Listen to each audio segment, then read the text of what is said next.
Genealogy has become a hugely popular pastime, and many of us have thought about digging into the roots of our family tree, hoping to uncover something exciting or glamorous in our dim and distant past.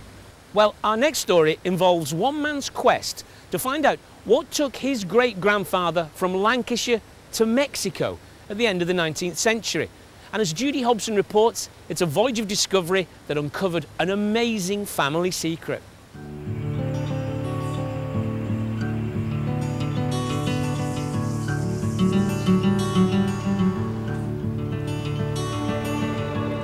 Cotton mills like this one at Helmshaw were once an integral part of the industrial landscape here in Lancashire. They're so northern and so English, it's hard to imagine you'd find anything like it anywhere else, least of all on the other side of the world. But that's exactly what one man found when he decided to retrace the footsteps of his great-grandfather, who left Lancashire for Mexico in 1898.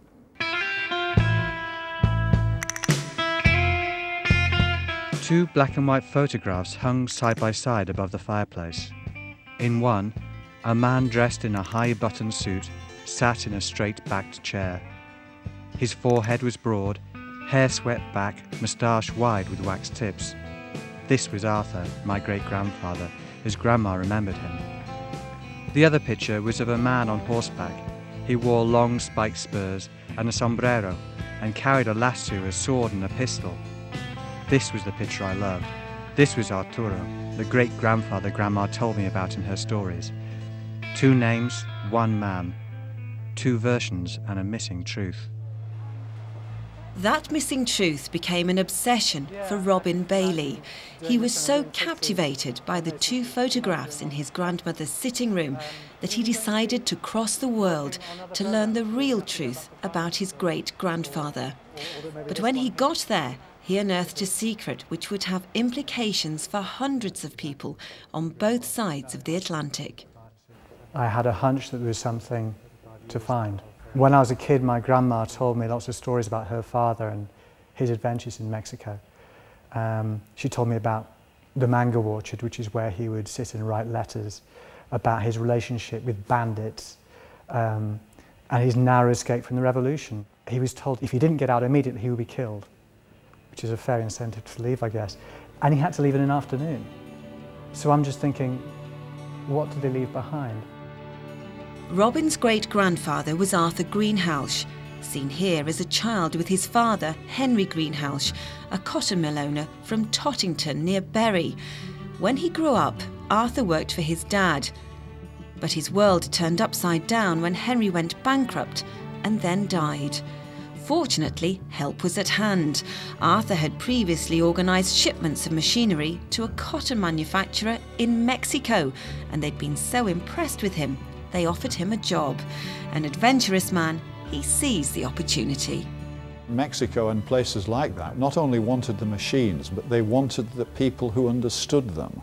So he'd be the sort of guy that they actually wanted out there. They weren't just buying the machines, they were also buying the expertise, and people like him were providing it. Arthur set sail from Liverpool for Mexico via New York, a distance of around 5,500 miles. After 3 years, his sweetheart Maria joined him from Lancashire and they married. They had a daughter, also called Maria, and on returning to England, another, Ruth, Robin's grandmother. However, work drew Arthur back to Mexico once more, and he returned alone.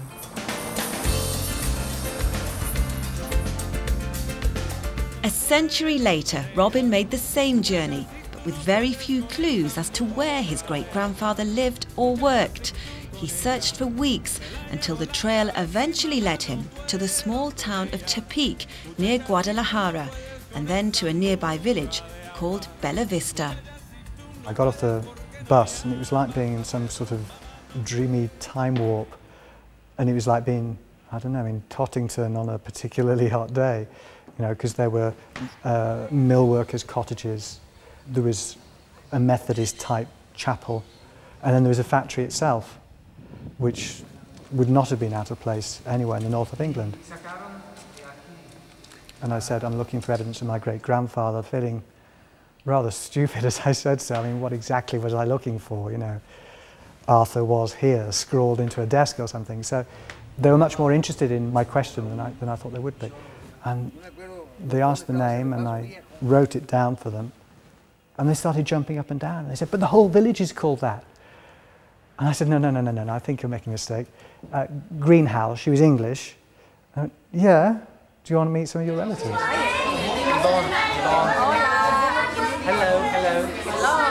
Despite being married, Arthur, who by now was running the mill at Bella Vista, had taken a Mexican wife.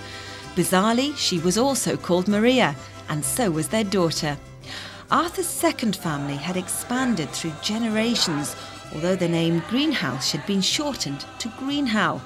Robin had around 400 new relatives he never knew existed. Next, he had to break the news to his grandmother back in England. Well, initially she was absolutely horrified, because what this meant was that her father was unfaithful to her mother, and it was showing a whole different side to her father that she'd never known.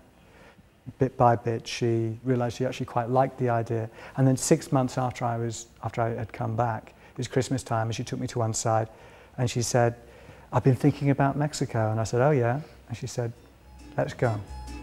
So a month after her 90th birthday, I took her to Mexico. Robin's grandmother Ruth had the trip of a lifetime and met dozens of her newly acquired relatives. Robin has been back several times now and has written a book about his remarkable family story. But we had a further surprise for him. Local historian Christine Taylor had found something which filled in a few gaps about Arthur's journey.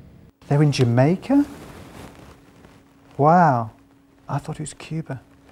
Yeah, because the thing is, I mean, it took me a long time to piece it together because I had very, very patchy information. And this is just brilliant. How does it feel to be actually walking on the very floor that he probably walked on? Well, it feels great. I mean, it's quite similar. While Arthur's legacy thrives in Mexico, there's little to see of his life in Tottington. Brookhouse Mill, where he first worked, is still there, although it's now a carpet factory. When I was in Mexico, it was the same sensation. I felt like I was kind of walking in his footsteps. Well, I guess I was, literally. When I went to Mexico, it felt that I was taking my great-grandfather home to Mexico, and now, in a sense, it feels like I'm bringing him back here. And this is the dilemma of the whole thing for him, because he had two homes, two families, and I think he was genuinely at home in both places. 14 years after he arrived, Arthur left in a hurry. Mexico was on the brink of revolution and no foreigner was safe. He returned to his English family, and when he died in 1952, aged 78, they remained blissfully unaware of his wife and daughter on the other side of the world. Are you glad you found this out about your great-grandfather? I am, and funny enough, the whole process of writing the book felt like almost a conversation between him and me, and he was only letting me in on certain secrets when he felt I was ready for them. It was like I was searching for him and he was helping me to find him. I felt all of a sudden a responsibility, like I was the custodian of his history. I mean, there is a phrase, you shouldn't worry so much about being a good husband or father, you should concentrate on being a good ancestor. And I guess it's being a good ancestor.